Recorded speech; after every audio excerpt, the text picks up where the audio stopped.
नमस्कार, मी श्रद्धा आणि तुम्ही पाहताय एल.एस. खानदेश. तर पाहूया आजच्या काही महत्त्वाच्या घडामोडी. आज सोन्याच्या दरात 90 रुपयांची किरकोळ घसरण, तर चांदी 907 रुपयांनी स्वस्त. पुण्यात वारी दरम्यान वारकऱ्यांना तातडीच्या आणि दर्जेदार एअर ॲम्ब्युलन्सची आरोग्य सेवा उपलब्ध. आरोग्य संपन्न वारी मोबाईल ॲपच्या माध्यमातून डिजिटली वारकऱ्यांच्या हातात उपलब्ध होणार असल्याची माहिती. धुळ्यात रस्ते अपघातांचे प्रमाण कमी करण्यासाठी शाळा महाविद्यालय परिसरात विशेष मिशन हेल्मेट मोहीम.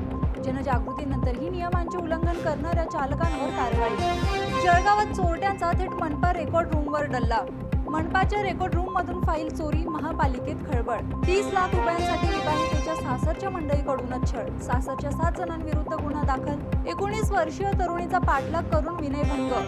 फोनवरून लग्नासाठी त्रास दिल्याचा आरोप. आरोपी फरार असून पोलिसांकडून शोध सुरू.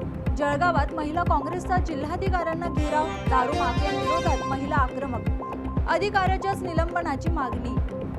इथेनॉल उत्पादक कारखान्यांचा ऊस व मका उत्पादक शेतकऱ्यांना थेट फायदा मिळत नसल्याचा मुद्दा. शेतकऱ्यांना इथेनॉल बोनस लागू करा, अशोक शिंदेकडून मागणी. धुळ्यात मागील भांडण काढून एका तरुणावर जीवघेणा हल्ला. थाळनेर पोलीस ठाण्यात आरोपी विरुद्ध गुन्हा दाखल.